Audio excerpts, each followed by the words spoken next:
Team Never Quit podcast is sponsored by Navy Federal Credit Union. Partner up with Navy Federal to pay down credit card debt. You can learn more at NavyFederal.org.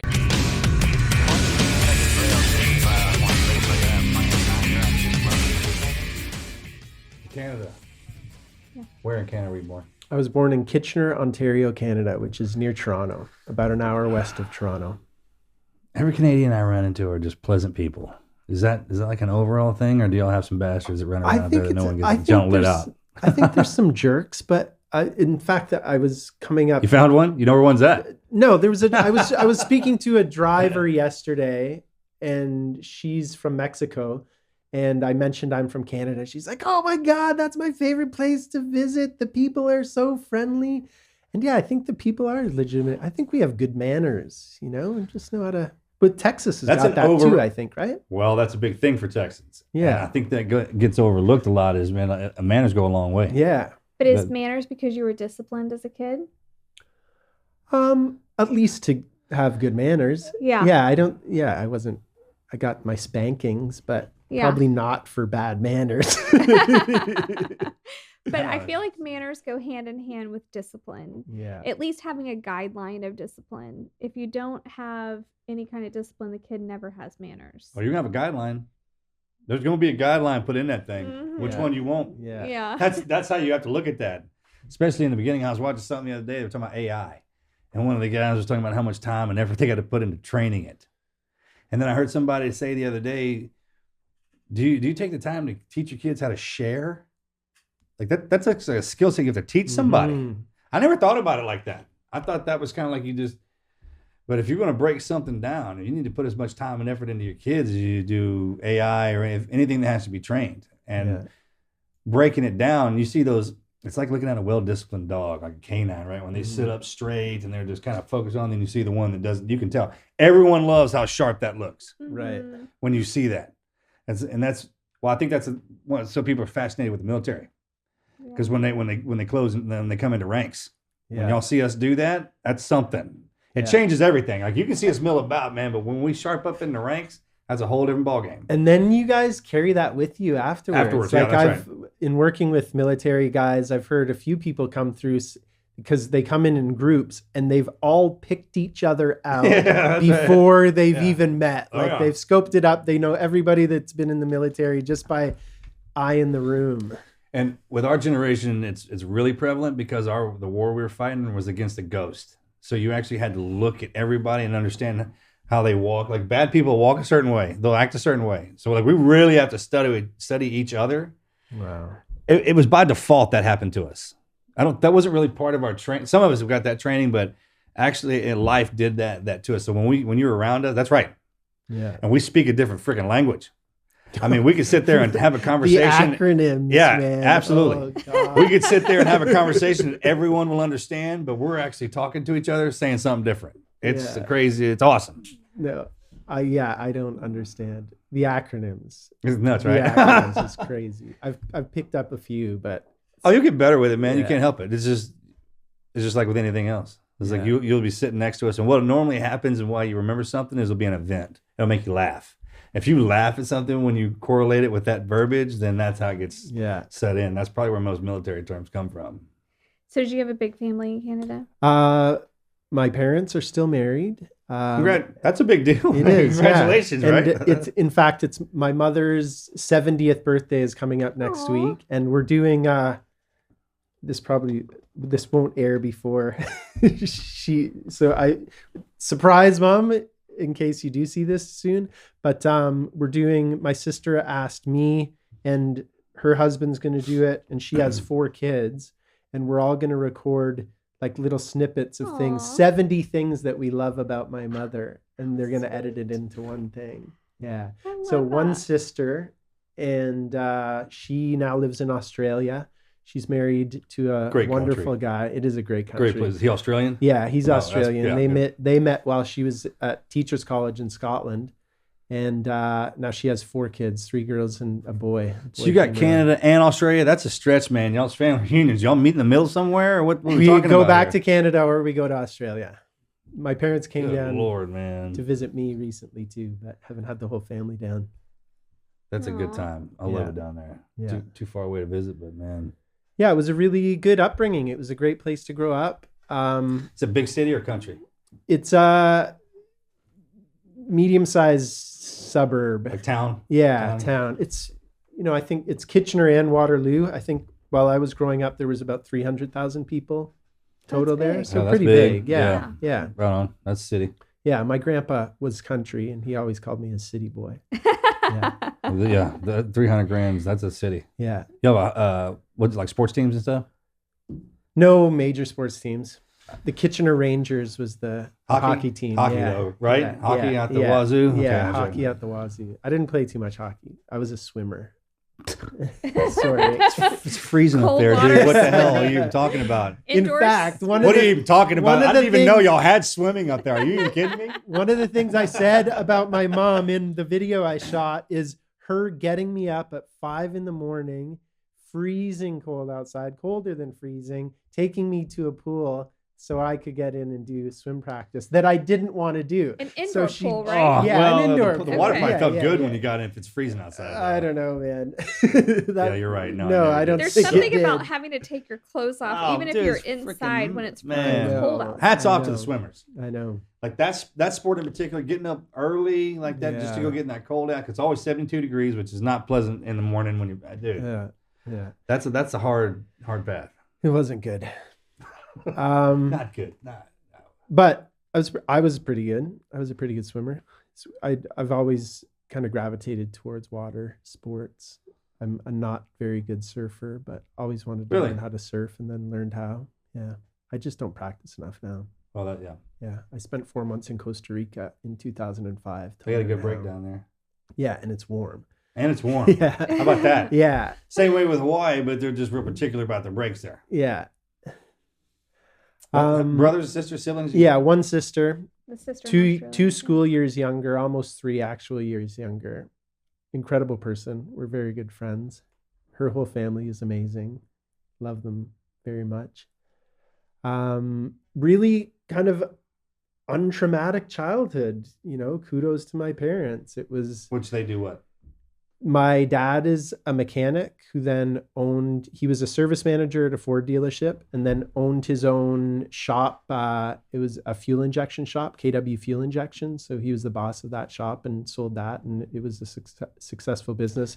My mom's incredible. She's a registered nurse who then put herself back into school to get her master's, almost all by correspondence. So that's a memory I have of my mother, is her just sitting there working on these papers at the kitchen table for years and years. Got her master's, became a nurse practitioner.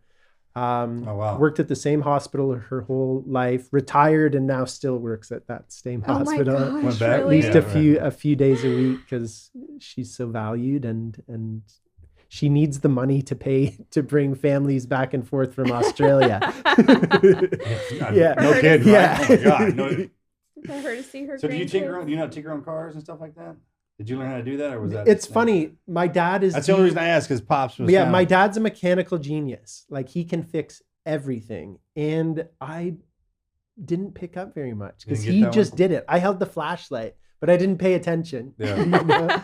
But the love of my life, Brianna, she is continuously amazed when I actually can fix things. Which there's a few things I picked up for sure. Yeah, okay, because guy code. If something goes wrong in the car, you automatically lift the hood. You get Yeah, out, you got even it. if you don't Even know, if you don't know what the hell you're doing. Yeah, Just look at And then it. you look at it and you be like, okay, try it. yeah. And then you come back in and then you wiggle something. Yeah. And then you're like, okay, Try it try again. it. Right? But then there's the guys. I passed one the other day, taking the kids to jiu-jitsu, man. Old boy was sitting up in the freaking engine compartment, ass hanging out with the crack, dude. No. He's just going to work in there. Some guys can just, once they know how it works, they can Yeah. just do it. Yeah. It's amazing. It's like the guys who can do math. It's man, Yeah. they just got it. Like, I grew up, the car never went to a mechanic. We never had a Never, right? Yeah, plumber. yeah. We never had an electrician. And my dad would do that for all his friends. Everybody would call Gord whenever something needed to be fixed. What was his name? Gord Miller. Yeah. See, yeah, that's one of them helpful names too. Yeah, You know what I'm talking exactly. about? I think in your crew, you need to have one of those guys. Yeah, you do. Like there's certain names with certain guys, and certain guys have those skill sets. You're like, man, you know, you just got to have him because he loves to fix something. And the way you get him is just like, I don't think it can be fixed. Yes. You know what I'm talking about? You just kind of just trip them into it, and they're like, oh, bullshit, I can fix this. Watch this. Yeah. Isn't that great? You just hand them a beer or something, right? And they can fix anything. Crazy. Man. It's amazing. And he's still there on call. In fact, he came down and visited me at my new place that I had been renting. And there was just a list of things that didn't work. This sliding door didn't open properly. This screen had a hole in it. He must have fixed 100 things while he was there at my landlord's house. I was about to say, yeah. My landlord said, "How much do I owe you for all this work?" I'm like, "No, it's my dad." We were talking about that last time I was with you, man. That makes sense too. Have dad out. Yeah, remember he fixed that door in that house. Yeah. That is so funny. That's great. So what did you do after growing up in that area? Did you stay through college? Yeah, I was a swimmer. I turned into a lifeguard. The only paying lifeguard job I had was at a Holiday Inn hotel, which had a little. Was it an Express?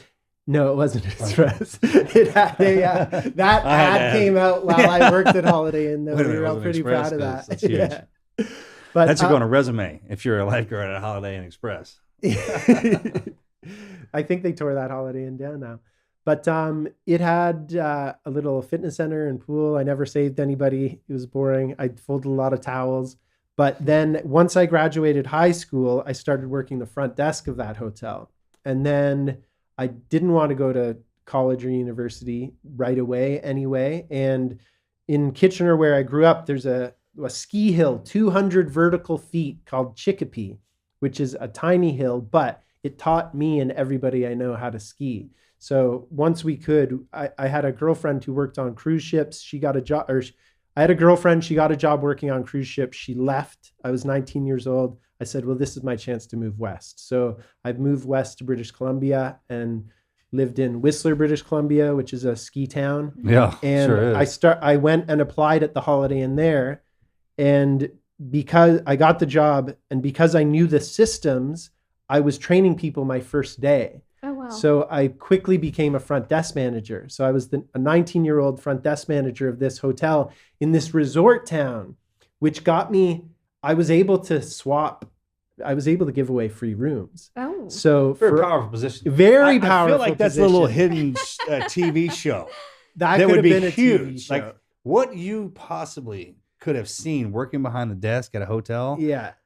I mean, I spent a lot of time in hotels. That's the only reason I think about it a lot. Like some of these hotels, I bet just working here, the stories. Well, I worked on cruise ships after that. That's even there's better. some Are you kidding me? Oh, let's get to that. All right. Because the cool thing about Whistler was I was able to give away these free hotel rooms, and then I had backdoor access to everything. I was given free meals at all the best restaurants. One of my best buddies' older brothers came into town for a visit. He's like, "You're like the Godfather around here." Check. That's a great hookup to have. I didn't even think about that. If you got a buddy who works the desk at a hotel, like, hey, I got some friends coming in, man. They need a place to stay. Yeah. Because hotels, they keep rooms back off to the side. Yeah, exactly. So especially in a ski resort, like that, a beautiful Whistler, place. Whistler is the best. So expensive. Yeah. And it's so hard, especially during a high peak season. I actually took Hunter for his 12th birthday or something. It was around there. To Whistler. Be more specific, man. If you had a great upbringing. Wow. Yeah. So you've been. I've been here behind the Yeah. microphone over here. Yeah. May's all grown up We've been a now. I had a couple badass childhood. And it was packed. It was so hard to get a hotel room Yeah. because we were going during spring break. So it was just impossible to get a room. You had to pay out the wazoo. Yeah, it was good times. I'd Freaking always lazy. schedule myself for after 3:00, so I would ski all morning and then ski into work basically. Oh my gosh, great. what a life. Yeah, it was good. Wasn't really good for the liver.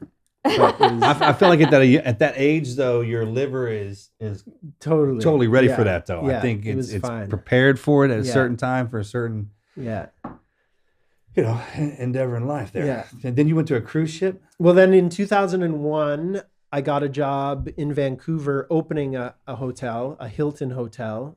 But that was a great thing. I moved back to Ontario for a little bit, waited tables. That's the first and only time I've waited tables, which is a lot of fun. And then moved back to Vancouver, worked at a hotel again for a bit. Then What do you learn about waiting tables?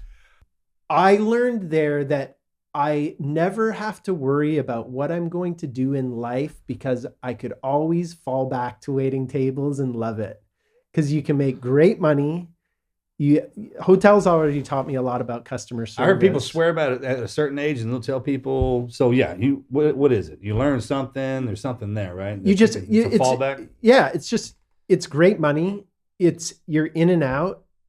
It's fun if you're working with the right team, and Learn how to deal with people. Yeah, I mean, you learn a lot about yourself and how to deal with people. Yeah, because when you're dealing with people and their food, it's different, right? It changes things. Yeah. Well, I think that food and hotels, like I think just, especially when people are going to a place like Whistler, this is the trip they've planned for a lifetime. They're finally there.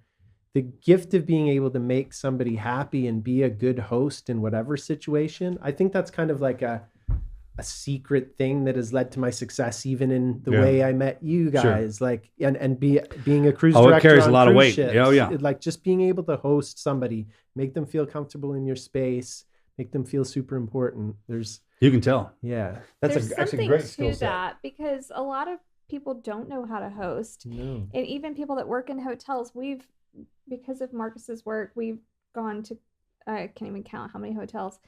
And you can immediately tell who's really good at customer service and who just sucks and was never trained to do that. It's almost the best way I can explain is walking into somebody's house. When you walk into where there's a lady living in there, and it smells like Bed Bath and Beyond, and there's food prepped everywhere, and anything you ask for, and everyone's polite, and like there's manners in there. It's like walking into a house like that. And then you can walk into some hotels, and they'll be like, "Man, there's not even a shower curtain up with some blood on the ground." Yeah. You two are incredible hosts. This house is amazing. And we love doing room that. Yeah, is amazing. It's fun. It's mind blowing. I already sent videos home of that the guest room, which is 1,000 times better than my master bedroom. This place is designed for the guests. Well, we know how it is to be on the road, and you want to just feel comfortable when you go somewhere, and that is definitely a gift. When you can walk into some of those hotels, you'd rather be there. Yeah. Like you don't want to leave. You want to leave? Yeah. I've wanted to set up shop in a few. Man, we got them. And it's not the ones you think either. Yeah. I mean, you hear the big names and all that. Yeah, and they have some too. But then there's places out there that are just, and it's all who runs it. Yeah. It's all who runs it, man. We stayed at this one. What was the vault? It wasn't a hotel. It was just like an old, and we were road tripping to. Oh my gosh! Like people take these old houses and old hotels and refine them and turn them into like an old theater, an old carriage house, and make them into hotel. Man, wow. There's another TV show too, just figuring out where all those places are. What was that called? It's in Tucson, Arizona. The Vault. Was it called the Vault? Yeah, the Vault. I'll never forget it. Wow. Don't shake your head like that. It certainly was called the Vault. I don't think it was called the Vault, but it was something like that. Well, I thought that was cool, and I remembered it. It better be the Vault. Like that. Anyway, it has like 6 rooms, and it's really freaking cool. But yeah. Anyway, okay. So it's like that, but that customer service thing, like we're looking at when we're talking in my current business, which is giving psychedelics to people. Like, how do you find somebody to replace me who's been doing it for 10 years so that I can come to Texas and do podcasts kind of thing? And yes, you want somebody who understands the medicine, but in working with the business partners on what do we need, I'm like, we need somebody who's worked at a hotel before. We need somebody who's really good at hosting and customer service. And that's in fact what we call the role now, is the hosting role. Yeah, you walk them through the kind of therapeutic aspects of preparing and things like that, but are they genuinely a good host? I think it's a great gift that's been given me on my path. The hotel health spa attitude plus the home family. Mix all of that. Yeah. With like a Thanksgiving attitude. Yeah. And I mean, that's kind of environment you developed. Yeah. And you're obviously even being raised in a good, sturdy household, good, loving family. You can tell when you walk into one of those too. Yeah. For sure. Yeah. It's like the difference between walking into a fraternity house. Yeah. A hospital. There's just a freaking difference. Yeah. So tell me about working on a cruise ship. Yeah. So first thing is I sold websites for a while. People always told me I'd be good at selling. And then I watched the .com thing happen in the late 90s. Remember that? And I was crazy. like, I said, these guys are making money out of nowhere. How do I get a piece of that? So then April 2001 is actually when .bomb happened. And that's when I slipped in and got a job selling technology. And then that turned into a company that broadcast auctions on the internet and was actually quite successful. And it was then, while working there, that I said, people had always said, I had this girlfriend I mentioned who worked on ships. I had another really good buddy who worked on ships, and they'd always said, Trevor, you'd be great on ships. You should do this. So I finally applied. I was probably 30 or 33 or something. And I got a job in the lowest rung on the entertainment department, which is basically playing Pictionary for a living. Yeah, so cruise let's talk staff. about that. What's it actually like being on there? I know it's like in the military, but I mean, on a cruise ship, is there a bunch of y'all? Yeah. Who's the lowest man? Yeah. So Is the captain like the king out there? The captain is the king. And then the lowest man is probably this crew staff position. $50 a day is what I got paid. But you get your food, obviously, and your board. It's great food too, right? Or your room. Yeah. It's good initially. And then it's the same food every week. Oh, okay. But you can't complain. But it was my goal to get on the ship. And I told everybody I'll be a cruise director within a year, which is in charge of the entertainment department and 2 down from the captain as far as authority in a safety situation. Oh yeah, so walking on a boat. Yeah, You got the biggest yeah. brass, So right? I said I'll be a cruise director within a year. All my friends said that's impossible. I became cruise director within 8 months, Wow. and then that was a good gig. That's That's fun, huh? you're in front of the whole that gave me a really good ability to speak in front of people. It doesn't make me nervous at all to speak in front of 2,000 or more people. It was a lot of fun. It was my job to drink with the passengers basically and get to know them and be the host of the ship. One guy bumped into me one day. He's like, oh, the one guy everybody on the ship knows. Eh? But yeah, it was, I did that for about 4 years. Good morning, ladies and gentlemen, and welcome to beautiful St. Thomas. We have a wonderful day in store for you here on the MS Nordam. Incredible singers and dancers on stage, ladies and night. Yeah.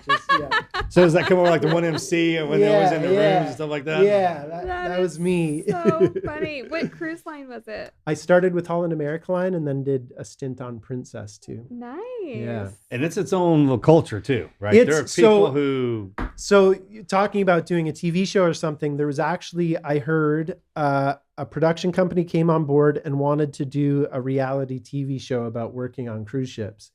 And Holland America Line saw the footage and said, no way, we can't let this out. Because it's crazy. Like it's 50-cent beers in the crew bar.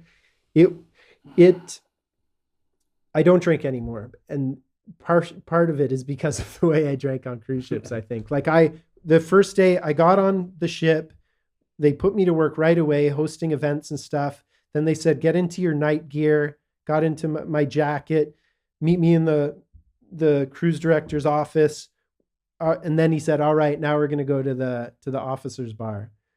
He just said the office and walked down to the front of the ship, and it was the officer's bar. So drank 3 Coronas before doing the night duties, drink beers while you're doing the night duties, and then go party in this crew bar afterwards. Woke up hungover the next day, did it all again. Woke up hungover the next day, and I said to myself, if I'm not careful, this is going to be the new normal.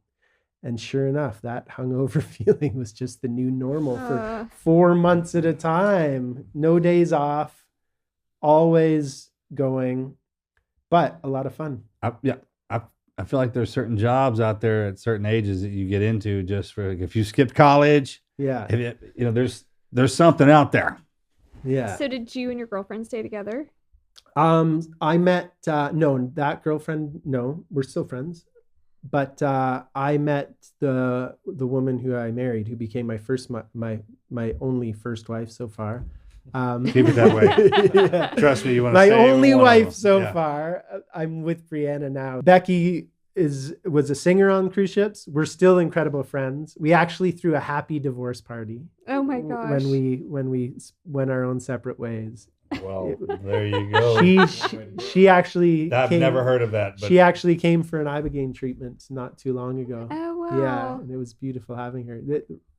She had a crazy experience on her Ibogaine. She's very kind of flamboyant. Ruby and I were sitting for her. She said, "Oh, I see this. Oh," and she's getting freaked out. And then she goes, "Oh, the Queen's here." And she's English. She's like, "Oh, I wonder what the Queen's doing here." Weird. And then I went in and saw her the next day. She had a beautiful experience. And she said, "Yeah, it all makes sense. But what was the Queen doing here? That was so weird. She was there in a blue dress, hanging onto her purse, just waving at me. I go out, hop in my Jeep, turn on the radio. The Queen died last night." It was that night. Oh my gosh. And she's from England and lives in Windsor, where the Queen's Castle Oh my gosh. residence is. Gives me chills. Yeah. Wow. Yeah, a lot of things in this line of work give us is chills. crazy. That's the third time you've said give me I chills know, since I I've got here. Been getting them. okay, so you come off the boat. Okay, so there's backstory. So in 2001, after 9/11, I was super. I forgot about the .com happening the same year we got hit. Yeah. Mhm. Yeah. You know that? Yeah. Because we were coming through the 90s and everything was everything. I Yeah, mean, it was badass. Yeah. We were going, I mean, that was, right? Yeah. I remember that part of our life being great. Nothing was wrong in the world. Nothing. It seemed. No. Nothing. We were riding high for all of the 80s and 90s, I basically. very vividly remember that. Yeah. And when I run into our generation, they talk about that. Yeah. Mhm. I think you're born 76? 5. Yeah, I'm So our- 76. same thing. Yeah. I mean, yeah. we had a great childhood. Yeah. Mhm. And then I forgot about the .com bust. But I remember seeing everybody on the streets and hearing all that stuff. And I forgot about that. Remember all when that- everybody thought that the world was going to end at 'cause Y2K? we had just gotten out of Yeah. college. And what was Y2K? And then we had just gotten out of college. No one could find a job. Of course, I don't think anybody out of college was finding a job. That's still Mhm. a thing, right? Yeah, I think that's Everybody was always saying a we were thing. going to be horrible. Our generation was whatever. Then that happened, and then we got hit. I forgot about that, man. Mhm. yeah. And that changed everybody's perspective. And that changed me. And I was very sad and distraught with the state of the world. But I'm Canadian. It doesn't, it didn't make sense to join the military. But I was a line was drawn in the sand and said, this world is messed up. I'm going to try and do something about it. And that went along with other books that I had been reading and learning that, the happiest people seem to be giving back a heck of a lot more than I was at the time. So I was new to Vancouver at the time, and there's a neighborhood in Vancouver called the Downtown East Side, which is the poorest postal code in Canada. It's abject poverty for about a 6-block radius. Driving through there, it's like driving through, areas of San Francisco kind of thing, but just, tent cities and abject drug use. It's a lot worse now than it was then. But I always had compassion for people who use drugs. I had used drugs growing up and felt that, kudos to my parents. I didn't have any traumatic childhood I was self-medicating with. And my mother was always very adamant about addiction. She's like, don't do that, you'll get addicted. Don't do that, you'll get addicted. So I kind of kept everything at a relatively safe distance, but always had compassion for people who fell a little deeper.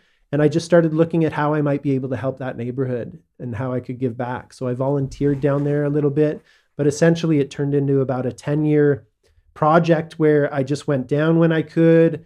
I knew I had no true skills to offer the situation. Like I didn't go to school for whatever, social work, whatever, but I thought maybe that would be an asset. Maybe I'd be able to find a new way to help. And in 2005, right after I got off cruise ships. Oh no, that was 2005, before I went on cruise ships. The tech company I worked for, I sold some stock options at a good time, had a bit of money, went to Costa Rica for 4 months, learned how to surf, came back and said, I'm going to do what I can to help the downtown East Side. So I actually moved in down there, really dug into for a month. I lasted a month. Really tried to dig in to see what could be done. Made contact then with VANDU, which is the Vancouver Area Network of Drug Users, and saw what harm reduction could do and learned a lot in that period, but then ran out of money, got the job on cruise ships, got married, moved back to Vancouver. And once I had a job and was a bit stable again, started looking at how I could help the downtown east side again. So the lady who started VANDU is a woman by the name of Ann Livingston. She's kind of a legend down there as far as the amazing things that she's pulled off. And I arranged a meeting with her. And during that meeting with her, which she graciously took, and we chatted for about 3 hours, and I basically said, look, I'm just looking at how I can give back. What do you think the neighborhood needs? Is there anything I could offer? And we didn't think of very much in the first couple hours, but then there was a binder on the wall on a shelf, just like the one behind you, and it said Ibogaine on it. And I said, what about Ibogaine? And she said, actually, I have people calling me for that all the time. And I had heard about it. So my experience with psychedelics started relatively early. The first time I ever consumed LSD, I was 14 years old. Oh my gosh. And had you said to me that a year before that was going to happen, I would have said no. I was totally just say no to drugs. I was completely indoctrinated into that. But then a guy who made a lot of LSD in the 60s, Nick Sand, he was running away from the law enforcement in the Bay Area and moved to Canada and set up shop in the mid-90s in Canada and made millions of hits of acid with a guy who's now a friend named Peter Vanderhayden. So that just ended up in my high school and in my hand, and innocently on my way to a movie, I took half of this. I was going to meet some friends, and that was my first experience with psychedelic.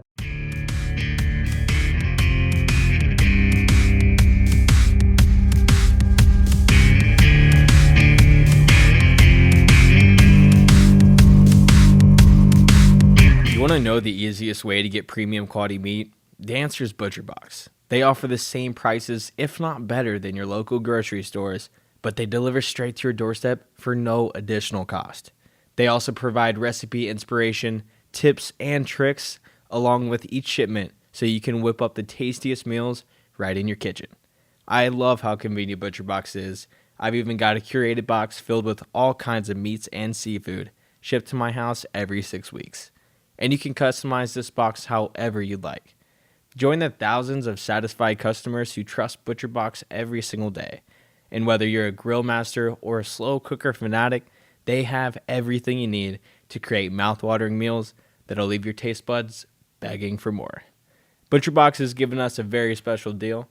Sign up today using our code TNQ to receive ground beef for a year plus $20 off your first order. That's 2 pounds of ground beef in every single box for a year, and $20 off your first order when you sign up today at butcherbox.com/TNQ. Don't forget to use our code TNQ.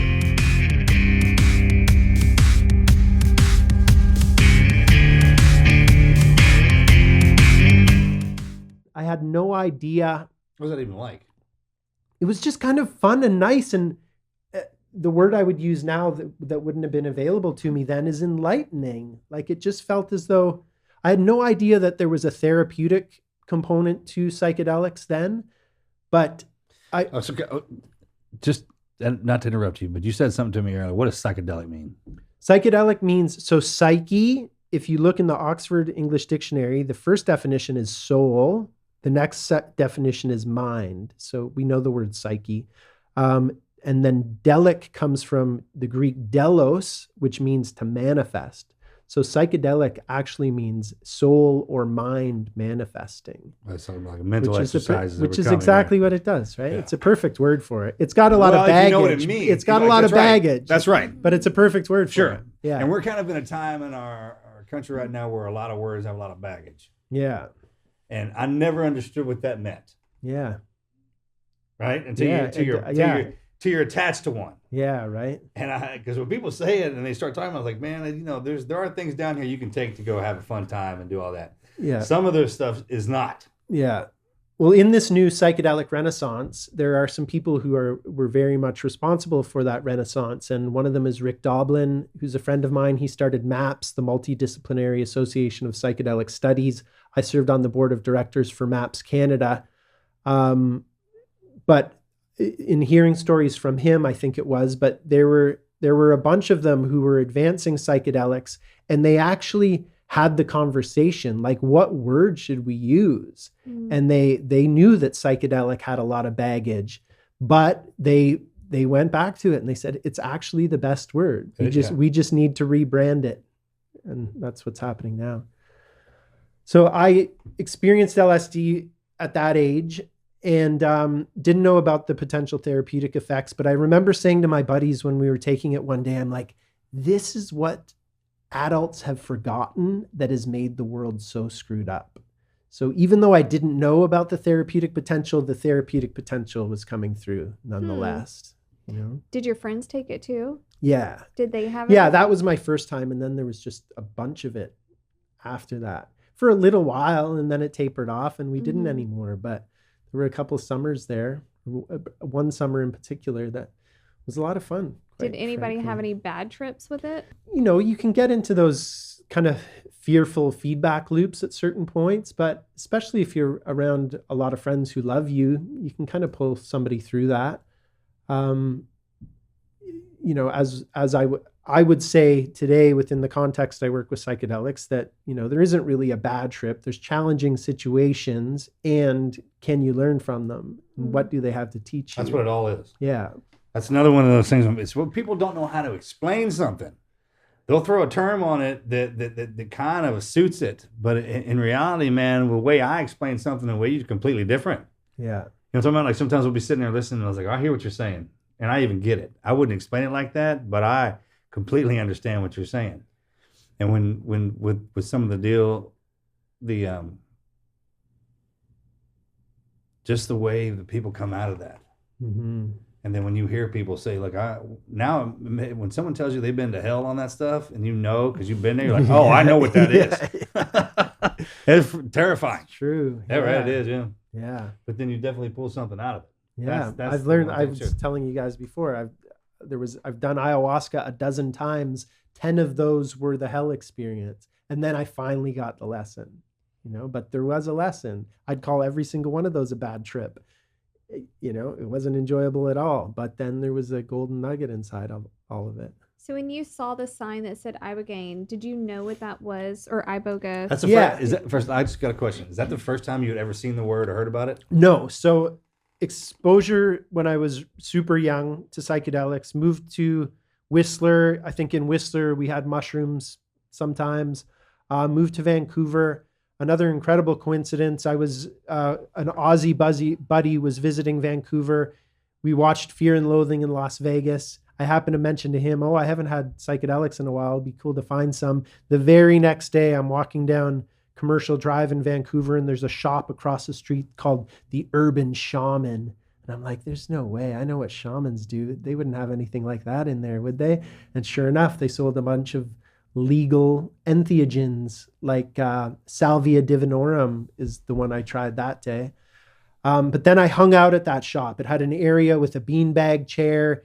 A lot of cool people came through. I actually became dear friends with the woman that owned it and became her roommate. She had a daughter that she wouldn't really trust anybody else to live there, but I lived there and we're all still super close. Then it was in that shop I first heard of Iboga.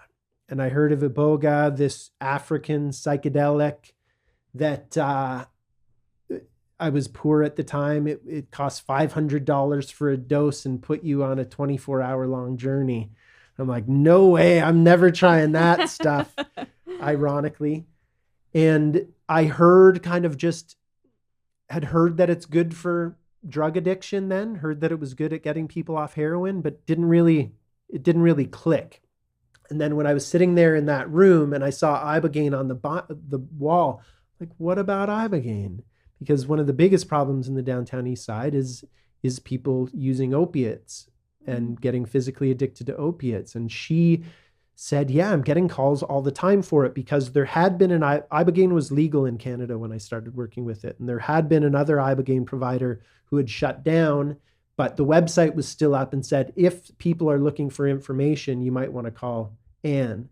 So people were calling her, and I said, well, let me follow that thread.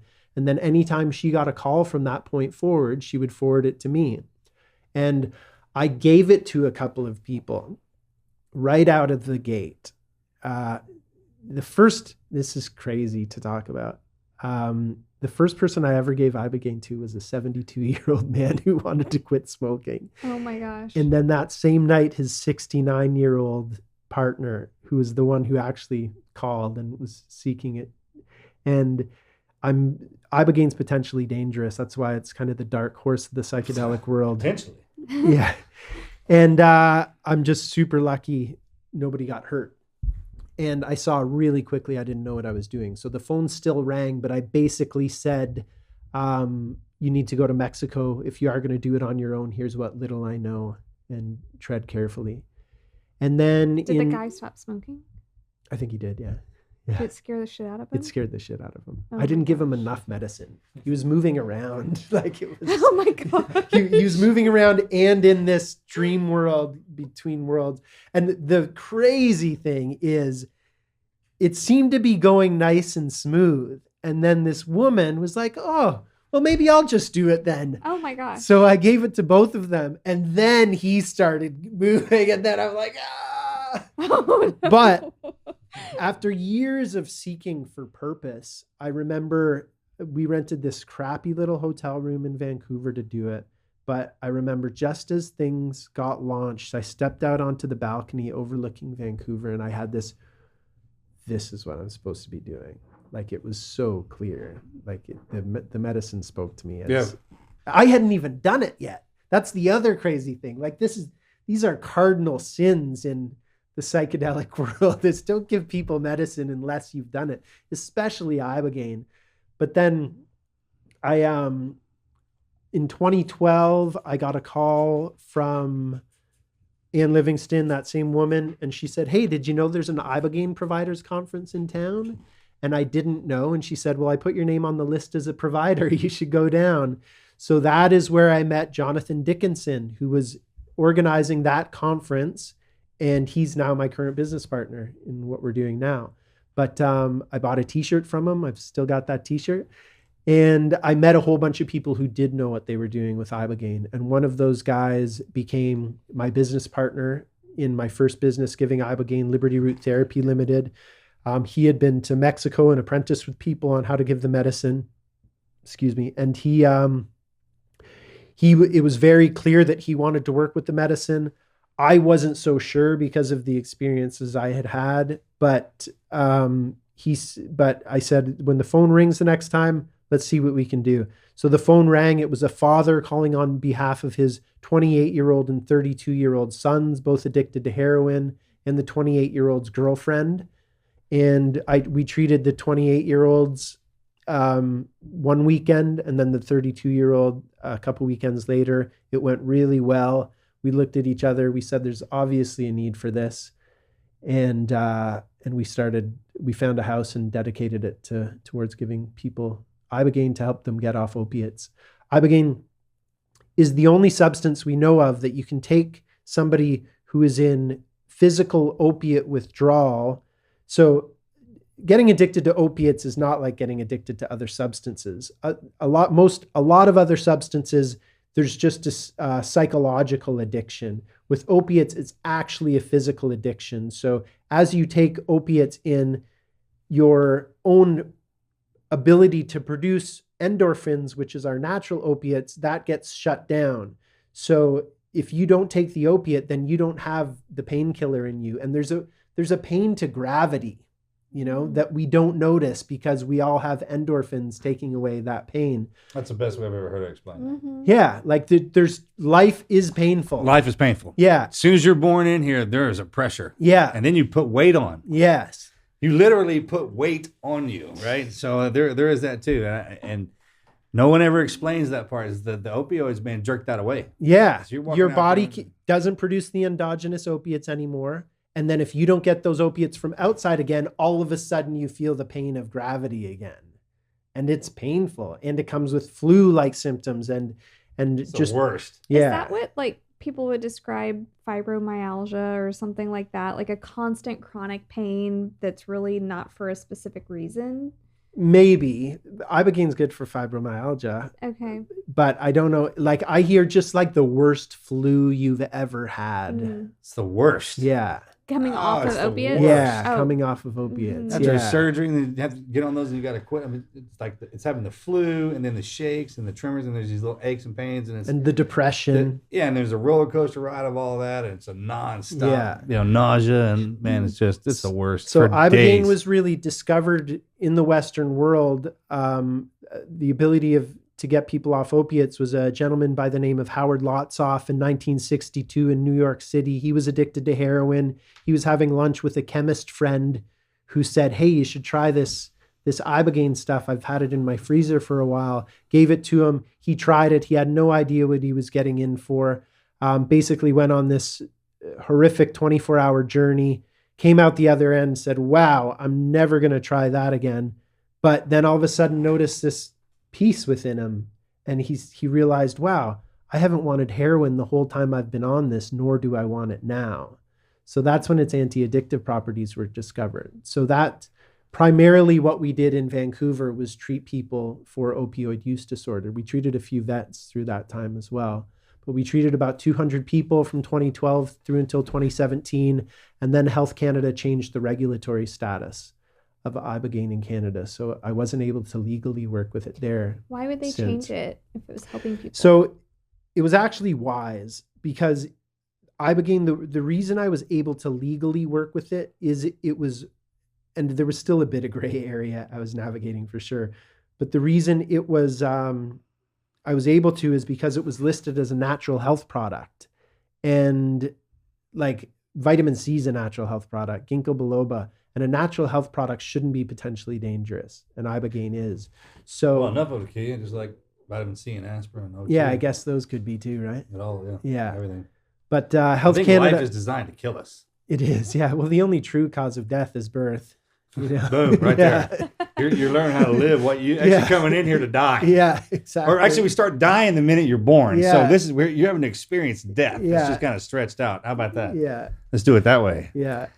That's So they awesome. put it on, instead they put it on the prescription drug list. So they didn't make it illegal, what which category? is cool. Just on the prescription drug list, but it has not gone through clinical trials yet. So it doesn't have a drug identifier Oh, number. how would you even- so you can't get it. You How would still yeah, can't you prescribe even it. Imagine how they would do that. Yeah. Yeah. Well, yeah, there's some people working on clinical trials for Ibogaine. We'll see. Well, I can understand now because of, you got the testing, and then there's it always the Yeah. word of mouth, right? Yeah. The minute it helps somebody, starting with the doc. Well, yeah, I think the biggest thing that's happened to Ibogaine is, sadly, just because of the state of the world, not, people see addiction as something that somebody has chosen for themselves, and then therefore they deserve it. Yeah. But, a more enlightened way of seeing it would be people have suffered a lot of trauma. All of a sudden they experience a substance that takes away that pain, and that becomes very attractive. And then they become physically addicted to it. Oh, and then they And would have never gotten on that. yeah. Mhm. And then some of that stuff can grab you and get a hold of it. And there's people down here who are not designed for that kind of action. Yeah. They don't know how to fight back. Yeah, exactly. They just yeah, don't. Yeah, then It's not their Yeah, fault. yeah. That's not their fault. But for people to say that they just kind of haphazardly, like, yeah, yeah, that's not how it works. Some like I didn't have a choice. I got hurt, and then you get on it. yeah, Right. Well, I mean, for people that are listening, I mean, Marcus had multiple surgeries. The pain pills that were prescribed post-surgery, that is what it became an addiction. Well, if I wouldn't take them, then I would always be in pain. I wouldn't heal. So the Yeah. doctor's like, "Got to take these to hold you down." And I can understand that cycle. I could also how people who aren't injured, who just take them for fun, Mhm. and they get on that sucker. I was like, "Hey, man, it's tough." yeah, Like I had to do that all the time, and Yeah. it was an ass kicker. Right, but you would have never taken those if it weren't. No, and I was for always the wanting to get off of surgeries. them. That was the thing, man. It's just it was a cycle for me because by the time I got off them, I'd have to have another surgery, so it started over for me. And then that's the other thing is in the mid 90s, Purdue came out with OxyContin and marketed it like crazy to doctors and said it was a non-addictive Really? painkiller. Yeah. Wow. Which they've been sued, and I don't think Purdue's around anymore, but lots of I wonder if they're around anymore. But that's how people get addicted, is so many of these doctors were just shoving these in people's mouths Sure, 'cause without you can giving take any that- warning that yeah. it might be addictive. Well, You can speaking- give it without the ride. You can give that substance with just take the pain away. It won't give you that Yeah. calm. Yeah. I didn't Then know that. But then people would crush it up, snort it, So and yeah. off to the races. There's always something. But where I was going is Ibogaine is good for addiction. Sadly, people who are addicted to substances are not the highest priority of the whatever aspect of society decides. Soldiers, however, veterans, however, who are now finding that Ibogaine is fixing We're ahead of the list. all the Yeah. pain of conflict, everything that happened to them while they were deployed, seems to be helping with traumatic brain injuries. Now people are like, oh, let's look at this Ibogaine thing, Mhm. because you're talking about a different echelon of people within society. And a So different- I think that's the best thing that's happened to Ibogaine in the last 10 years is you guys going through the experience. Well, I was listening to you talk earlier when you were talking about, hey, I hadn't done psychedelics in a while. See if there's a shop.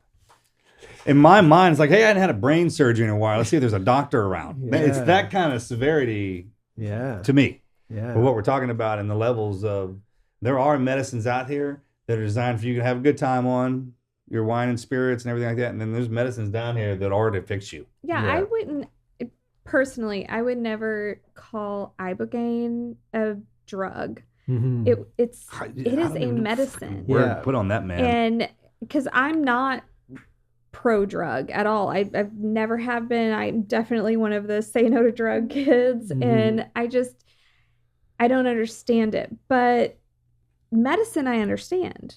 And now I hate the idea of prescription medicine. I hate the idea of having to take something all of the time for an illness or whatever. So Well, if, yeah, because that's not this either. You can't take it all the time. if there is a cure for something, which is very rare, we hear the word cure anymore. There's always something for you to take forever. Mhm. And with Marcus, with other veterans that I've seen, and I've seen so many that either became addicted to opiates because of surgeries. Not that they were just people that wanted to pop them for fun, but they were kind of forced into this addiction, and they sometimes kept taking them because it numbed. Because they work. They worked, They and it dull those numbs some symptoms. kind of trauma or whatever. It becomes a mind thing too, I think. But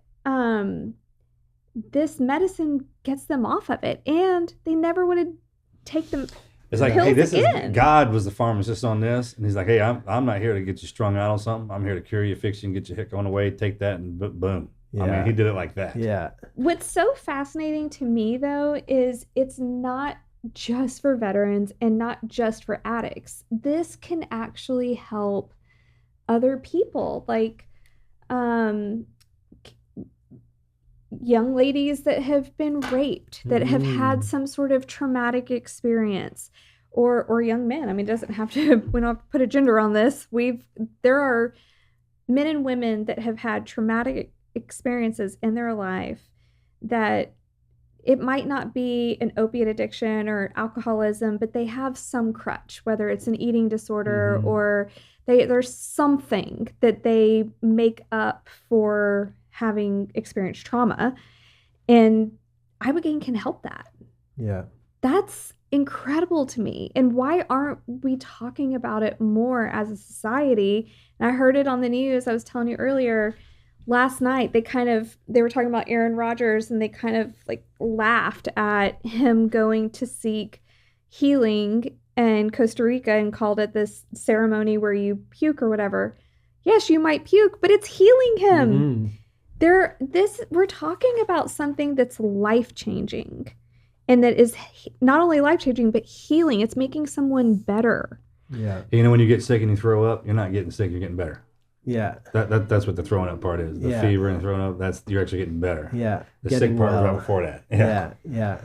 But if we could, as a society, like you started this because you started to get into it because you wanted to make the world a better place, and you wanted to help. You had a soft spot for the addicts that were in the neighborhood that had a high concentration of that. Think of all of those tent cities around the world. Think of not only those, but think of all the people that have had trauma and how they treat their wives or their husbands because of that trauma. Yeah. All of the divorces that happen, the generational chains that go along with trauma. This can stop that. Yeah. This can heal our entire generation if we're open to it.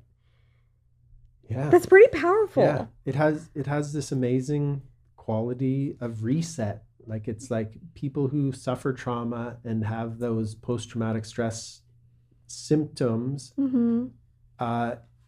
It seems to be able to press reset on their nervous system and give them an opportunity to not run those same hellish patterns anymore. And yeah, it's not just soldiers. We have treated people for eating disorder successfully. It's just angry people. That one of the biggest things that I'm seeing in the vets that I'm treating is they're tired of the rage that they have for no reason. They are losing their shit on people. And that's one of the biggest things that Ibogaine seems to be able to help them with is they're chilled out on the airport on the way home for the first time in decades, you know? It's very good at treating depression and lifting people out of that. So many of I have a friend, Dr. Gabor Mate, who has a book that's out right now. I think it's probably on the bestseller list, called The Myth of Normal. And that's what he's saying. He's a doctor that focuses on people's trauma. And he's saying, just because of the world we've grown up in, nobody does not suffer from trauma. Mm-hmm. You know, there's a myth of normal. It shouldn't be this way. We shouldn't be stimulated in the way we are. So it's really able to take that, just the pain of everyday life, and give everybody a reset. And a metaphor I often use is, it's like, as we live life, we're seeing life through a pane of glass, and like a filter. And as our heart gets broken, as we suffer traumas, big traumas, small traumas, that glass gets dirty. And it gets so dirty that we don't even recognize it's dirty anymore. And what these psychedelic substances seem to be able to do is clean that glass from the inside out. I don't feel like they bring you some missing piece of the puzzle and then you're finally healed. I think it's just cleaning that filter out again. Mm-hmm. And then once that filter's clean, it's like, oh, actually, life is awesome. Right. Yeah. I saw because I follow the vets social media, the Veteran Solutions social media, and I saw there was a post about it was an article about special forces being healed by the medicine, or breaking alcoholic addiction, and there was a comment on there. Someone commented, "Yeah, give a crutch for a crutch." And that made me so mad. I was like, it's not a crutch, because it's not something you continue to do. Yeah. And I didn't comment on it, but I just kept thinking to myself, gosh, I wish I could tell that person this isn't a crutch for a crutch. Yeah. This is a healing for something that's broken. Yeah.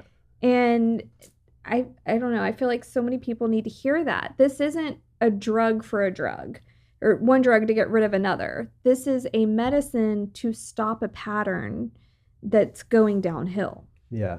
Well, it's, if you look at Schedule 1, so Ibogaine's on Schedule 1, which means it has no medical use and that it's got a high rate of abuse. And the Ibogaine obviously has a medical use. It's helping people get off trauma and fixing. Yeah. And it's got a high rate of abuse. Nobody's abusing Ibogaine. It's one of the most unpleasant drugs you could imagine. But so I think that I think rescheduling Ibogaine in the United States. That's is a light possible. way of putting that. Yeah. Who does You know what I'm that? talking about? Yeah. Like, there's no way to put how unpleasant that Yeah. sucker is. Who schedules that? Who's The in charge of DEA. it? Is The it DEA, yeah.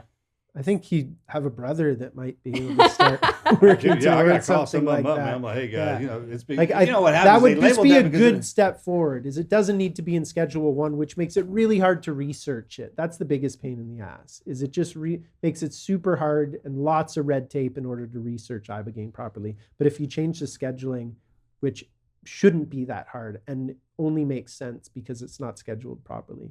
Yeah. Yeah. Oh, well, the guy who's doing it will do that. Yeah.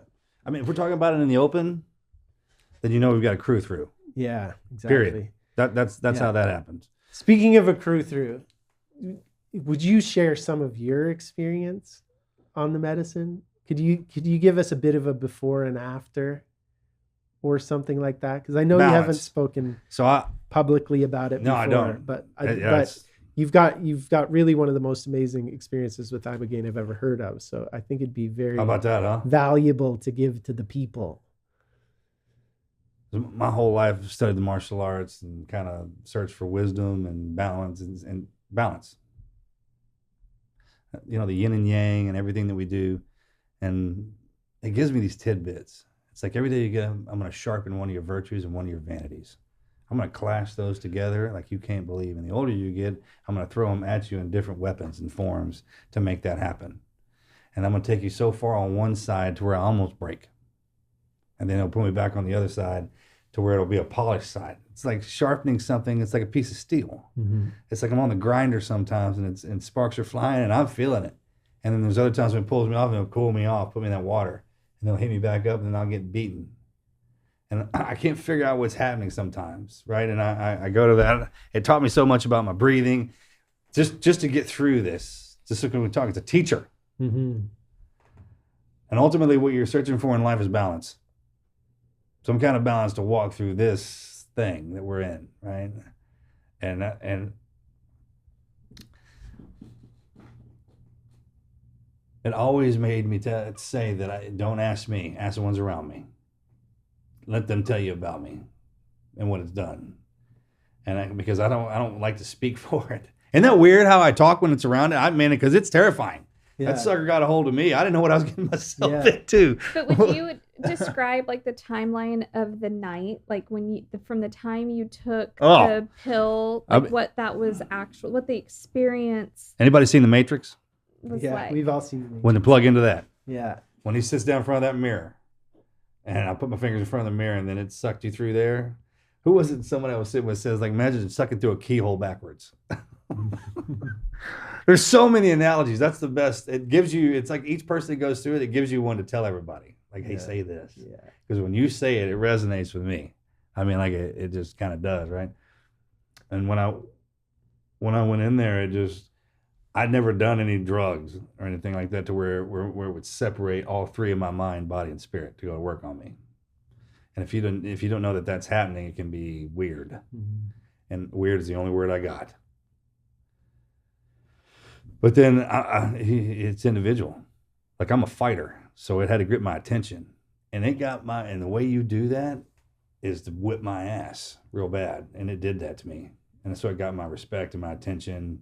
And we were kind of talking about that earlier. It's like some people, they'll act a certain way. That's because an alpha's walked in. And when one of those suckers walk in, you know it. Mm-hmm. And that's what Ibogaine is, an alpha. You mean physically, it made you feel sick? No, it's when not. you It's say not. whip your ass, like for someone that's never heard of this medicine or has no idea, how do you explain how you felt in that moment? Okay, so everyone knows my history and what I've been through in life. And when I tell you I get my ass whipped, it means getting thrown off a mountain, everybody dying. That's an ass whipping to me. So when I tell you this thing whipped my ass, it's equal to that. Yeah. This is what it did to me. In every regard, mind, body, and spirit. And To then get my attention. at what point did you come out of it where you were like, what the fuck did I just go through? It took me all the way to the bottom. And the whole time it's weird. I mean, I've never. I need to really think about how to explain it. because you know I'll have once it gives me the ability to explain it in that regard. I think it's so interesting, and this is something that we say to people, is that, you know, Ibogaine has the potential to keep working on you and with you. It's like you come and do the medicine, and it's like a seed is planted, and then things start unfolding. And it's 6 months later that things are really interesting. You're in a completely different spot. How about that? Yeah, you still are getting insights from it. How about that? Yeah. And you more than just about anybody I've met. Hey, when it gives you options, like when you're sitting there and a scenario presents itself, and then these options start running in your head of what can go down, yeah, that's a different world altogether. It's the most magnificent. I've studied, trained my whole life, and I can't explain what it's like having a teacher there with you at all times. But I mean, it's like you got to show respect. Yeah. You got to do what it says. You got to. When you said to me earlier, it's like, hey, I have a relationship with it. I do. Yeah, we do. I never heard it put like that, but that's what that is. And everybody who goes through it does that. It's like volunteering for something. Yeah. When you walk in there and you don't have any idea what it is. That's why it's so important when they say, hey man, what are your intentions? I didn't understand what that was either until it put it in my head. It's like, okay, so when you were working security at the bars, like when I was bouncer at all these bars and people would walk up to me, normally I could see their intentions walking up. Yeah. Right. And I'm like, hey, what are your intentions when you walk in? Are you here to have a good time, or are you here to cause me some problems? Mm-hmm. It's like that. It's like, why do you want to come in here? That's why you can't abuse Ibogaine. No. It's like going up and talking smack to your granddad or somebody who really knows its business. Yeah. Because you think you know it. You think you have a grip on what this place is down here. But yeah, that's one of the biggest kind of ways I prepare people is you can't fight with this. You know, I've seen guys. Man, I've treated a guy who literally looked like he was wrestling. He was like, he just was not allowing it to just take him. And I just went up to him and whispered, I'm like, dude, just let it win. Yeah. You know, don't do this to yourself. Yeah. That's when I see people suffer through Ibogaine, is when they're trying to make it stop before it's ready to stop. Otherwise, it's totally doable. And I feel like that's horrible marketing. Marcus Luttrell, who has gone through the worst thing a human being could ever go through, is comparing Ibogaine to it. It's not. It's not that.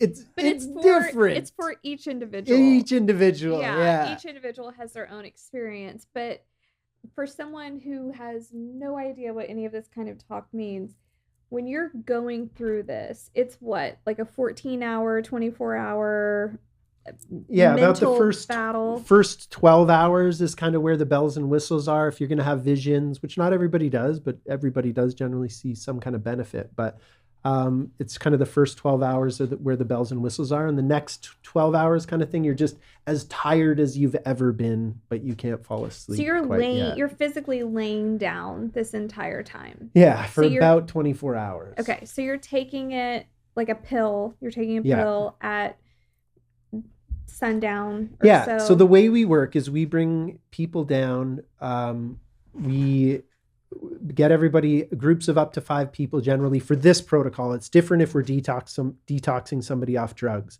but for this protocol we'll pick them up on let's say a Monday.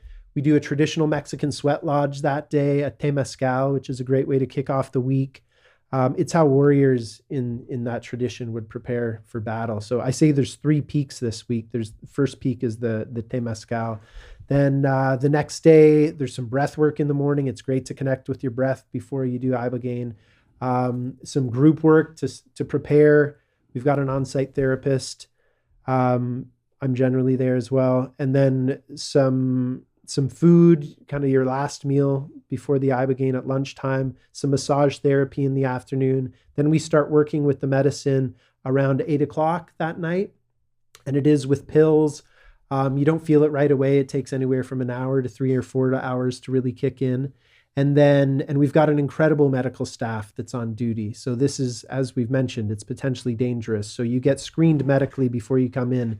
We give EKGs upon arrival. Oh, man, you're hooked up to monitors and blood. Yeah. I mean, you got IV. You got an IV port in. O2 monitors. My other business partner, Jose Nzunza, he's a paramedic who has worked in Mexico providing Ibogaine for the last 5 years, 10 years in total, 5 years with his own business, treated thousands of people. And he's really done more than anybody I know to really help reduce the level of danger, to really up the safety measures. So we have at least a doctor, sometimes two, and then 3 or 4 paramedics on duty every night. But then everybody goes into the treatment room, you all get a mattress, and then you're basically going in for the journey at that point. Imagine Inception. You seen the movie Inception? Yeah. Kind of like that. So Matrix and with the Inception part. Yeah. Going in. Some people said it takes a while. Last time I went in quick. Yeah, you did go in super quick last time. It was waiting on me. Yeah. It was just free waiting on me. Was. Do you want to say some of the things that happened on that journey? I think that's super interesting. The metal thing. How about that? Yeah. So it had me while I was having a surgery, and it was imagine. This is a vision you're having. It's happening to me, right? Yeah, Yeah. but it's a Yeah. vision. While I'm going through it, it's in my head. But to you, it's as real it's as as real us as sitting here. As I'm right here. Right. Yeah. But for the person For listening, people who you're are not listening, yeah, actually I'm having- laying this is in my head, and Yeah. I'm in this surgery, and it's putting armor on me, like grafting it to my skin inside of me instead of me wearing it, and it's heating me up. But in real life, it was heating me up. You were sweating buckets. And they were giving me all this stuff to calm my heart rate flew through the roof, and they were just kind of trying to cool me down. And then right when the surgery was over, it went away. Wow. So everything that I was reacting to just like the Matrix. Yeah. When I was in there, whatever happens to me in there happens to me. But just to clarify for people that are listening that don't know what the heck this is just happening in your head. Right. Yeah. You are not really being. It is like the movie Inception. Like Yeah. But the only it's caveat, like a lucid dream Yeah, type. yeah, it's the a caveat very- to that yeah. was it was happening. Actually, the reaction was happening to yeah, me. the physical reaction of the heat was Right. happening. Like Trevor was worried that your heart rate was getting too high and all of that, but he's not seeing that you're getting armor melted into your I didn't veins. see that. I didn't find Yeah. out about that until the next day. The adamantium or whatever that Oh, the best Wolverine was my has, IV right? port came out. My IV port came out, and I came out from underneath the blanket. I mean, I was covered in blood. Remember that? I was just kind of like, what? Like reborn. Yeah. And what it was what it was telling me was like after everything that you've been through, you have armor on you that helps you get through life. The armor of God. Yeah, it was reminding me of what I was capable of, what's been actually happened to me. Because you get so fast in life, you can overlook it. You can overlook the wonderful things scenarios that life throws at you and what it actually does to you because it'll put another one on you. Mm-hmm. And if they're stacked together so close, you can miss your good time. Yeah. You cannot understand what it is you're truly capable of if someone's not there to point it out. And that's what this does. It reminds me constantly. So what are some of the medical things that would prevent someone from being able to do this? So where the danger lies is Ibogaine prolongs the QT interval of the heart rate, which is basically the space in between the top and the bottom chambers firing.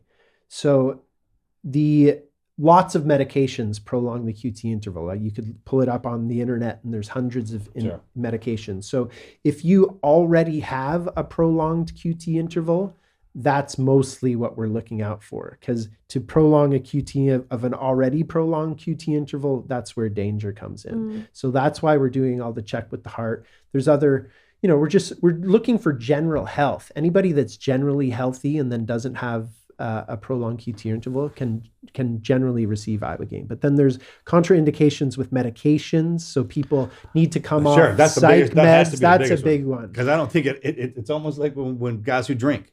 If you drink one type of whiskey, if you drink Jack Daniels, Jack and Jim Beam don't get along. They argue. You throw a Jose in there, right? Then it's a freaking party. You understand where I'm going with that? So when people show up on a whole bunch of stuff and then they throw Ibogaine in there, man, he'll go to whipping everybody. He's like the bouncer. People need to come off psych meds. Yeah, everything. We need people off most prescription drugs, most psychiatric drugs for at least 5 days prior to arrival. And we ask that. And that's another aspect of the healthcare system is doctors are throwing these medications at people, which may or may not be working, maybe mostly not working. And then they have no idea that they have withdrawal symptoms as well. So it can be super challenging and you need to taper very carefully. So we do that in conjunction with either their doctor or we can help write up a tapering schedule to come off those medications. When you see something work like this does, and then you see the commercials on TV and how loose people play with the pharmaceuticals that they allow our countrymen to put in their body and what it does, they don't have any idea. Mhm. Matter of fact, now they're coming up with other medications to give you for the side effects that the other one gives you. That's the game. What a racket. How about that? So And- how are doctors, when you're genuinely, I'm sorry, I can't talk, generally talking to doctors, getting someone off of meds, preparing them to come down, are they okay with this? Or More and more are. In the more than 10 years now that I've been working with psychedelics professionally, the conversation has changed like crazy. And again, I think it has a lot to do with veterans receiving the medicines, a lot to do with, Rick Doblin, who started MAPS. Well, our doctors too. Once they start taking it, I mean, Yeah, our healers, we've treated doctors. Hey, I know, and I know a few of them. Once you put a doctor, an actual healer sees what a healer's supposed to be doing, and you put them two together, you buddy them back up. Yeah, I can't imagine. yeah. This is when we shift gears and like we I start know to an go, old. He's no longer, but he was the head of psychiatry of a region up in British Columbia. And he realized after years of working with these psych meds that the only thing I can ethically do now is help people get off these medications. And then he learned about psychedelics and their benefits. So he's all about that now. But the conversation's definitely changing. I spoke to an incredible VA psychiatrist once who was all about helping his guy get down. And I think most the all of them wanna conversation's help, going they to change just a lot. change Everybody the rule, wants yeah. the clinical trials. The clinical Right, trials are yeah, coming. Yeah. Once the clinical trials are there, once they've got the evidence, then it's going to be super easy. So to is it change the time for us to have conversation. another meeting of the minds? Like back in Constantinople when all the brains came into, you know what I mean? Are we about there yet when all the medical professionals, everybody get together and they rewrite like, hey, we know this works now. We need to change some of this stuff up because the new and the old are kind of clashing. I think, oh man, that'd be beautiful. You know what I'm talking about? Yeah, Like, it'd be beautiful. Pick Pick somewhere You beautiful mentioned- to have it, like some country, some badass country, Yeah. get every professional you got in there for a couple weeks to hash this stuff or however long it takes. Yeah, in my head, I'm picturing, remember the thing when we were kids, We Are the World? yeah. When everybody like joined hands and Yeah. did this that song, all the different singers. It's like everyone getting together and discussing a cure. Yeah. And I we don't need to jig the system because the system is against these things now. In order to develop Ibogaine as a pharmaceutical, normally you need the money that only pharmaceutical companies has in order to do that. Yeah. So the states need to get involved. But it's like, I don't need clinical trials to know that this works, but I'm more than happy to help clinical trials get done. But I think that's where we're at, is so many people just know they work. Okay, how can we take that? Let's start with that and rejig the whole system around it. How about that for Intel? We don't have there is information now, but there wasn't a scratch of it, but everyone's going to do it. Mhm. There are things down here that when we all start doing, they absolutely work. When there's no question about it, that you don't need that piece of paper. Just to look on that dude's face and the way he acts Yeah. told me all I needed to see because I saw him before he went in. Mhm. Period. Yeah. He wasn't trying to push it on me, wasn't trying to sell me, nothing. Matter of fact, he told me not to do it. Yeah. You think about that. He's like, man, such an ass whooping. He told me that. Yeah. And when you got when they're talking like that, then people will listen. Yeah. And that's why even our docs, man, a lot of time the system is designed to buck everything back out. But if you look at it like that, yeah. But it's also the system. It doesn't know any better. Yeah. It's its own thing. Yeah. So as time changes, it's incumbent upon us to have our meeting in the minds. It's not a big. I think everybody would love to do that. Actually, Yeah. do you do you ever think that it will actually be available in the U.S. clinically? Yeah, I think so. There's multiple movements afoot. I think one of the big ones is the rescheduling, like we've talked about. I don't think that's an impossible thing to do. I think that's super low-hanging fruit. Ibogaine obviously shouldn't be in Schedule 1. Mm-hmm. So that's a good step forward. I know of a couple groups who are working towards clinical trials. One group that's working towards clinical trials to turn Ibogaine into a prescription for treating opioid use disorder. I know of at least one group working towards clinical trials to treat for Ibogaine to help with traumatic brain injuries, like it's showing to do with veterans. Once it's gone through the clinical trial process, then it will be available as a prescription. It's still got a long way to go. How tough But is that? how Because are you gotta you have a gonna do coach. that? How are you gonna do that? Because you gotta have a coach. You gotta have Yeah. somebody walking you through that. It's huge. It's huge. Like even so, Rick has taken MDMA through the clinical trial process. For MDMA, it's gone MDMA plus therapy will be a prescription within 2 to 3 years, 3 to Wow. 4 years within the States.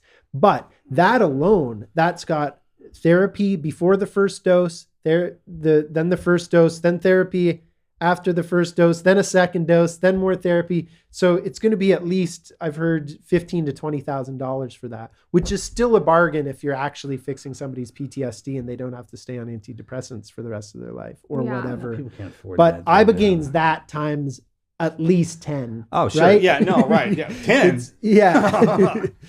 Man, like I don't even like laughing about It's that. huge. Joker, man. That's the That thing. The guy's whole dude. system is rigged against it. So I love what you're saying about a meeting of the minds. If you could get people who could actually change rules, and I think there's another irony in working with veterans who, the hippies know this shit works. But now working with veterans who bring in the Yeah, but conservative they piss everybody people, off, right? There's always yeah. it's just that's Yeah. the way it is. But Everyone now, knows that. now we're getting the conservative audience through Right, once you veterans got them in there. and who are slow to change rules. Right. Because if they're working and people aren't getting hurt, that's the wisdom Sure. of the right You got to way. have both. Yeah, exactly. So how do we get the meeting of the minds of Yeah. all the people who have the power to make the decisions and say, look, let's just rejig the system? Yeah. Because that's the only way it's actually going to cure the opioid crisis and actually clean up the tent cities is you need entire federal and state cooperation to not only give the Ibogaine, but how do you give Ibogaine and then somebody doesn't just go back into the tent city? It needs Yeah. to be a Manhattan project. Yeah, it's gonna be type thing tough. with You got to fix that everybody one. Yeah, involved. push them out because you got to get them off of one thing, then you got to clean them up. You got to maintain them in the in between. Yeah, and you have to give them a will to How about live that? and That's- work yeah. and We can How do it. do Though, you- man. Could you, I mean, We'll I give don't up know. on them. Is there a way to make it a prescription where it has to be done in a hospital where you can't just pick it up at Walgreens and go home? oh yeah, with for it? sure. Like it would never be, and even MDMA, it's never going to Shit, be no way. just go into the pharmacy and get MDMA. Yeah. You have to be a therapist who is licensed Yeah. in this treatment Yeah. with a prescribing We're talking like doctor clinic. who is Yeah, you familiar. gotta- And at the same time, you'd never want to do Ibogaine in a hospital setting. No, Yeah. Like Yeah. a residential treatment a facility, retreat. a very comfortable home. Yeah, retreat That's setting. what we're looking for. Yeah. the best environment because when you come out, it's that peaceful. Yeah. You're leaving hell. You don't want to wake up in it. I mean, that's kind of the way I always looked at it, and it's just slow as smooth, smooth as fast. Yeah. Slow as smooth, smooth as fast. I mean, that's what was our saying in the teams, our guys coming through, and what they're doing to them. Yeah. Yeah, because And, the worst thing in the world would be to get everyone so hyped on this that you could just get it at Walgreens and someone pops it on their way home. Yeah, I know. That would You be just a imagine complete sitting at a traffic nightmare. light, looking over, and some old dude just freaking going to work on some Ibogaine. Yeah, Just- no thanks. Yeah. Well, I mean, we that's the joke thing. about this, but I can't. It's not. I know. I think of those it's first people, poor- like Howard Lotsoff, who I mentioned taking Ibogaine the first time, not knowing Unbelievable. anything about what he was getting into. It's not recreational at Right. all. And I think that's it. Like it's not about just drugs for everybody. It's Yeah. not. We need the regulation. This is We taking it away need from the them. sobriety. Yeah, this is taking it away from behind them. what we're doing here. Yeah. You don't do no drugs after this. And the That's what this sucker sobriety is, is man. the main point, and that's what just needs to be shouted from the rooftops. Is the whole point of doing this is to become sober and clear-minded. It's not to get on a drug; it's to get off of everything. The Yeah. other way it taught me to explain it was, so imagine everything that you went through in life, even the hard situations, the bad ones, where you like that. It actually explains to you why you went through that Yeah, it all makes and what it was sense. for. You ever been somewhere and you're like, man, what? And then in the minute someone explained why it is we do that, and you're like, oh, not only do I get it, I appreciate it. Yeah. That's what it did for me. That's true forgiveness. True forgiveness. Yeah. And you do that to you. Exactly. It does that to yourself, and you do it and you see it, and it's an instant change. It's like with anything else, there's certain things that the human body goes through, scenarios that we go through, that you feel it, and it's an instant change. Yeah. Like it's a weight lifted or removed or something. Yeah. We all know that. Yeah. It's that. And it's completely anti-addictive. Like I quit drinking with zero intent to quit drinking because of an Ibogaine journey. On this Ibogaine journey, I encountered my grandfather, who's a World War II veteran. He told me I needed to stop drinking for his lineage. He had been a drinker. I spoke to a tree on that journey that told me I needed to stop watering my weeds so that I could properly flower. So I woke up the next morning and said, all this stuff came up around drinking. I probably did have a drinking problem, but the world wasn't telling me I had a drinking problem. And I knew on some level I drank wrongly. and then I just instantly quit without any intent and without it being hard. Like it just fell away. Wasn't hard at all. Wasn't hard at all. Took it away from me like that too. Yeah. Just like that. Just stop. So it does this with other substances as well. Like it'll reset people on crystal methamphetamines. It'll, like, the problem if you've been addicted to something like crystal meth for a long time is if you take it away, it's hard to feel good about anything. Like you might watch the funniest show of your life, but you can't laugh and feel those same feel-good chemicals, because same thing, your endogenous feel-good chemicals have been obliterated. Ibogaine resets that. So normal life feels good again. Would you say that Ibogaine, a lot of people, even a lot of veterans that come home, they feel like they've lost their purpose and they can't find it? Or even just, everyday people just feel like they don't have a purpose. They hate their 9-to-5, just monotonous work life or whatever. Would you say that Ibogaine tells you your purpose or gives you that feeling of knowing of what to do, or at least that everything's going to be okay? I think it remedies that situation. Like, I think that's one of the biggest thing working with the special forces vets is it's this operator syndrome. You've been go for 20 years. And then all of a sudden you don't have that. And you're asked to hold this baby. Like, what's your purpose? And my anger isn't rewarded anymore. My violence isn't rewarded anymore. So, and we've worked with professional athletes as well, retired professional athletes, that same kind of thing. I've been go. I've had the brotherhood. Now that's gone.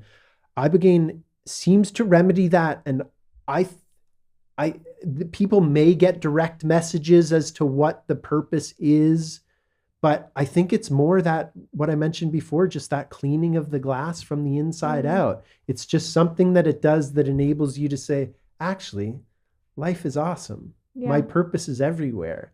I can just be happy for no reason again. I don't need the adrenaline rush to be happy, or I don't need the, I think it's got something to do with that. One thing I've noticed with Marcus and with other friends of his that have gone through is the ego death or the drama, what other people are going through and that would typically make you mad. He talked about my friend or something like that would normally fire us up and make you upset. All that's gone away. It's like, okay, stop talking about whoever. Like, none of that matters. All of the ego is gone and stripped away. Yeah. And stripped away, I think. I feel like people often, like, to me at a certain stage of my life, if I heard that something was going to get rid of my ego, that wouldn't be attractive at all. Like, that feels like death to me. That feels like it doesn't have purpose. I'm too attached to my ego. I feel like Ibogaine, like, when you take it, you never forget who you are or where you are or what you're doing. You might have these incredible visions, but if I tap you on the shoulder and say, we need to check What's that up? IV port, you're exactly. completely there. So I feel like it doesn't destroy the ego, it heals the ego. It heals your sense of self. That's a good way of saying it. So that you're not... Yeah, the way it gave it to me was that ego, the team guy ego, was for the team guy life. You're not a team guy anymore, so when that ego's standing in your new life, it gets in the way. Yeah. That was something I remember. How did they have the dad ego now? Yeah, right? right? You got to switch. And the only way you can change is if the other one gets out of the way. So when they killed me, I know exactly where it's at. Yeah. Bottom of the ocean. I know Yeah. exactly where he's at. Yeah. Well, I remember before you were going I always down. say stuff like this. I'm like, he's at the bottom of the ocean. Like, what the hell are you talking about, Marcus? I'm like, yeah, so my ego is, that's where I keep it. The bottom of the ocean. Well, before he went down, he had heard about the ego death and all of that, and I think it made him nervous. I'm like, no, I don't. You're not going to be. No matter what you take, you're never going to be that. It's never Yeah. going to make you a wuss, or it's never going to make you not who you are. It's just going to help you find yourself. Yeah. I remember when that happened. Yeah. It was, a lot of the guys have some good ones. But yeah, it happens. You can feel it. You just come out of there. It's like the best feeling ever. Do you Yeah. feel like a weight has been lifted off of you? Out of me. Yeah. It was out of me. Sure. It's like, I mean, I know it's all like, no, I can't explain it yet. Yeah. I want to, trust me, it's Yeah. coming. I'll eventually get how I want to say it, but when it's something so unique like that, because there's some things that happen to all of us in there, right? How it happens is different, Yeah. but it will happen. I thought that was awesome. Yeah. Yeah. It's different for everybody. There's some things like everybody gets a little ataxic, a little shaky when they take it. I'd say 80% of people have some kind of visions. I'd say 75 to 85% of people are going to purge in a bucket at least once through the process. But in sitting in circles after the experience and hearing about people's experience, it's so different. And again, there's some common themes that come up. Yeah. But it's individualized medicine. It knows what you specifically need. I just think that's to talk about that though. That's something that's so powerful, but yet there is something unique to it. Like if you and I both see the same thing in there, Mm-hmm. Yeah. think about that. Yeah. Which has happened. Yeah. That's unbelievable. Like you and I can see the same thing in there. Yeah. I mean, some things are completely different, but when you hear, I'm like, wait a minute, we're not even from the same area. In our minds, at the same time, we can see the same thing. Yeah. That's. What do you think that is? I don't know. I think you're probably going subjectively to some kind of a place that is as objective as this world. We're both looking at the same chess pieces on the table, and you can corroborate that with each other.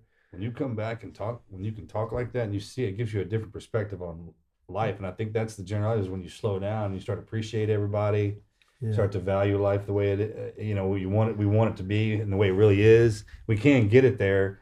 It's just, I understand why you see things that way. I do. I get that. I understand why you talk like that.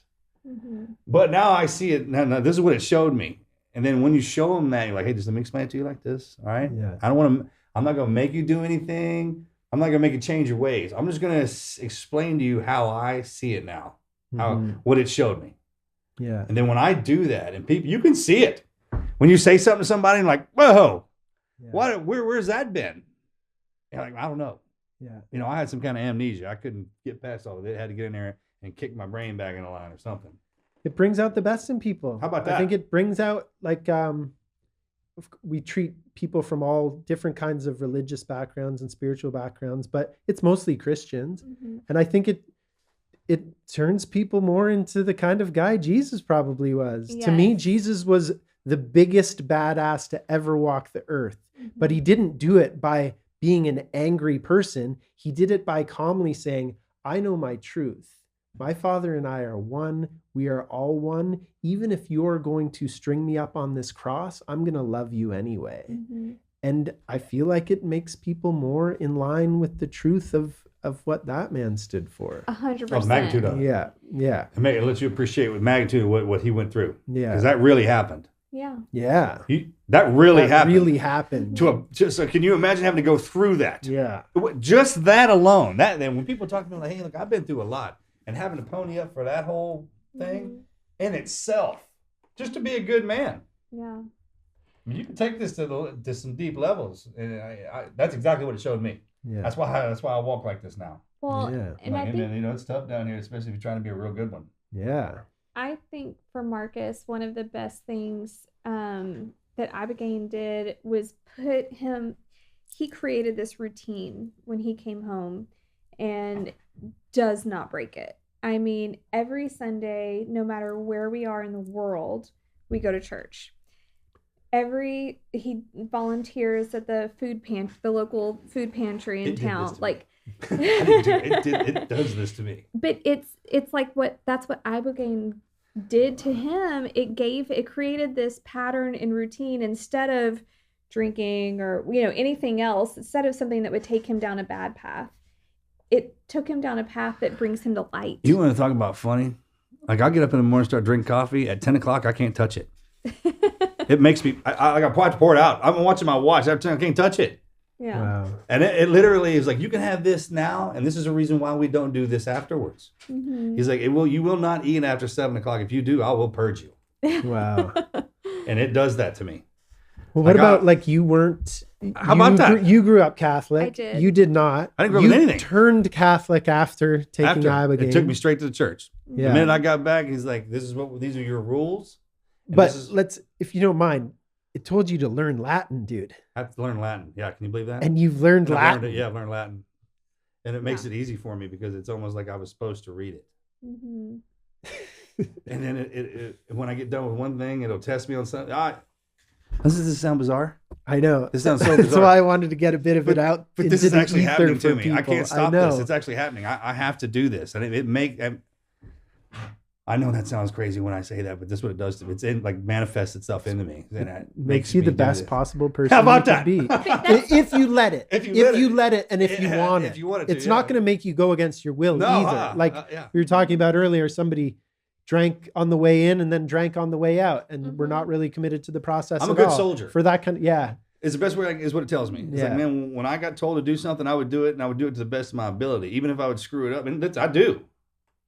But if I'm trying, then it gives me something. And Free will is always going to be there. Free will's always It's there. not going to Can't take mess with it. free will Can't mess with away. it, Yeah, if you want to be a raging asshole after Ibogaine, 100% you're going to be able to do that still. Yeah. So for those people that are scared of going soft, it doesn't make people soft. No. I'm sitting here talking to Marcus Matter of fact, Luttrell. yeah. It doesn't, one of the least soft people on earth. I can see him. I know it changed the way I look at people. It definitely changed the way he looks. And it gives him perspective that he never saw before. Like, almost not empathy, but he can look at someone and say, okay, well, they have their own situation going on. And the minute it gave me that door, it's really, I ran right through it. And once I saw that, I was like, okay, now what do you got? Show me something else. Because when you start seeing people's angles, it's the best. Yeah. I mean, because the front angle you show me is always going to be your defense, your baddest side, and everything, man. But I can get around that now.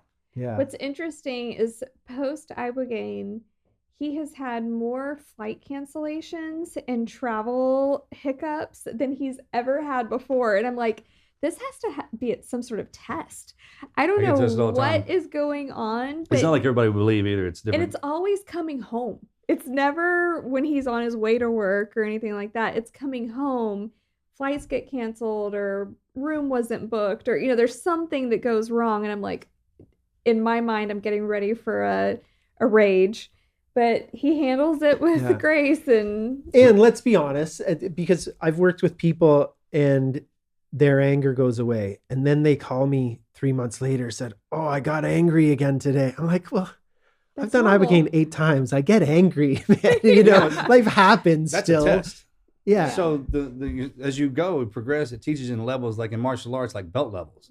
Yeah. So the first test it gives you is like, oh, I kept my anger. It's like passing the first level on Mario or something. But then the next one comes in. And then it's like you're going through it, and there'll be a test, and it'll be tough to see if you lose your cool. If you lose your cool, it'll back you up. And it'll do it to you again. But if you pass it, it'll keep going. And then the scenarios, like everyone thinks that, like, I don't lose my cool when everything falls apart. It's like the little stuff, right? Yeah, that's totally me too. It's the little stuff, right? It's like the 100%. flight got canceled, then my TV didn't work, then my credit card was declined, and then my luggage got lost. It's just like this where it's designed like you can tell someone's trying to piss me off. mm-hmm.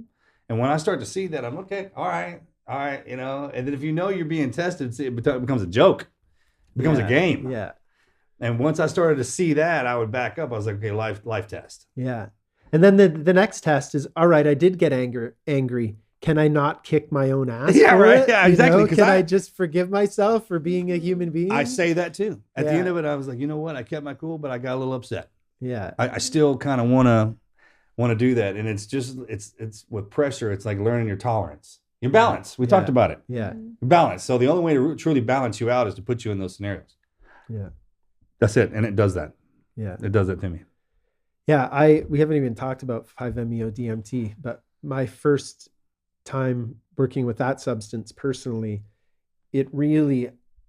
I was brought to the unity of all things. Like I could really feel the perfection and connection between all things. And the thing with something like that, if you don't forget it, is if we're all one thing, then if anybody is suffering, then I am suffering. Mm-hmm. And then it's so easy to find compassion for people at that point. And That's what it's I not say. flawless compassion. That's what I say. But- Treat your neighbor Yeah. like you treat It's- yourself. the golden rule. That's the only way you can do this. It's like, Nailed how can it. I help Yeah. everybody? You can't. Yeah. Not designed like that. You're designed to help that one next to you, your neighbor, whoever you're sitting next to at any given time. Yeah. And I know it's usually not going to be what you want it to be wrapped in. It's going to look like something you don't like. It's going to talk like something. I have to deal with it all the time. Yeah. But that's the way it is. That's the irony and the fun and the humor of life and the way that God wraps everything up. Yeah. I think it comes back to what Jesus taught, which is love God above all else to the best of your ability with everything that you've got, and then do unto others as you would do unto yourself. And I love the love your enemy part. And love your enemy is not necessarily, I had this realization at Easter a few years ago. Love your enemy isn't necessarily the person. Love the challenge that is in front of you. Yeah. Love That's the your enemy. current enemy. That's the way you enemy say right that. there. Yes. The enemy, that like if someone's pounding you in the face, you want me to love them? No. If you're a fighter and they're in there and that's your arena, then love your environment. Yeah. Love the test. Yeah. Don't hate that. Yeah. That's how I perceive that too. Yeah. Absolutely. The enemy is your anger right now. That's Or right. your frustration right now. Or, whatever it is. It's the Beat simple that. little And things. you can remove yourself too. That's Yeah. the best part from the environment. It's like, man, you do have outs. Yeah. And then some of us choose to stay in it. You can always see a protagonist. Man, if someone walking around looking for some attitude or for a fight, you can see them. Yeah. They don't hide that. Yeah. I mean, Speaking of 5-MeO really quick, I know our podcast is going long, but do you think in your experience that you have to do 5-MeO following an Ibogaine? No, not at all. That was 5-MeO is really a recent addition to the equation. When I was working with Ibogaine in Vancouver, we just worked with Ibogaine for the majority of the time. And then it was a provider in Mexico started adding 5-MeO to their protocol. When I first heard about it, I'm like, mixing medicines. I don't know. I was a bit of a purist and didn't know if that was cool. But then I treated somebody in Vancouver, a younger guy, 24 years old, but had been addicted to heroin since he was 15 years old. Oh, wow. And it was a tough detox and he was feeling pretty rough afterwards. And I said, well, I've heard 5-MeO goes well after Ibogaine. Do you want to give it a shot? And he did it. It was one of the coolest experiences. So I gave it to him. He was on a couch. I kind of sat next to him meditating as I gave it to him, but quickly I heard a rustling and I heard him sitting up. I turned and looked at him and he grabbed my shoulders and he looks at me and he goes, wow. It was the most Oh my authentic wow I have ever heard in my entire life. And he said he felt like he was just reborn. Like he felt like when Neo in the Matrix comes out of that slime, he said it felt like that, but it was all good. And he was perfectly fine after that point. So I saw the benefit of 5 then, but even we did a study with Stanford University how'd that go? recently, really good. Finish that up. Yeah. But so they went to Stanford prior to coming to us, 30 guys, soft guys, with TBI. And then they came here and they just did Ibogaine when they came to us because we just wanted to study the one thing. And then they went to Stanford immediately thereafter. And the results are incredible and they'll be published within 6 to 8 months. But since we'd been working with 5-MeO, we're like, oh, what about the 5-MeO? They're not going to get 5-MeO. But as soon as we gave it to the first group, we're like, Ibogaine's awesome. It totally, all those guys were fine. None of those guys, I felt like they needed 5-MeO after. And then they got to come back a month later for 5-MeO. I feel like the people that I've seen that have gone through, how I've explained it in very layman's terms, is the 5-MeO will strip you of any darkness or ego or whatever that is, but having the 5 afterwards or a few days later is like filling that void that was ripped out with just pure light. Yeah. Do you think that's a good... My metaphor is Ibogaine sandblasts you from the inside out and 5-MeO polishes you from there. That's good. Yeah. Or it's the icing on the cake, but for the, and just as the stars aligned for that Stanford study, everybody popped out of Ibogaine quite well. And I didn't feel like we dropped the ball on not giving them 5, but for people who are still feeling a bit discombobulated a day or so after, and you give them 5-MeO, it seems to push them through and really help them in a really nice way. Awesome. Yeah. Well, thank you for coming on and Thanks for having us me. about this. I mean, it needs to be talked about more. Yeah. And just the everyday people, whether they want to do it or they know someone that needs it, can they... veterans can obviously, special forces can go through Vet Solutions for funding or for grants, but for everyday people, can they contact Yeah, Ambio? they can find us at our website. We're called Ambio Life Sciences. So AMBIO, the website is ambio.life. And yeah, we do programs where we tend to bring veterans and first responders in together. Definitely mostly groups with veterans, then groups with veterans and first responders, and then civilians as well. And everybody is welcome. Anybody that feels a call. I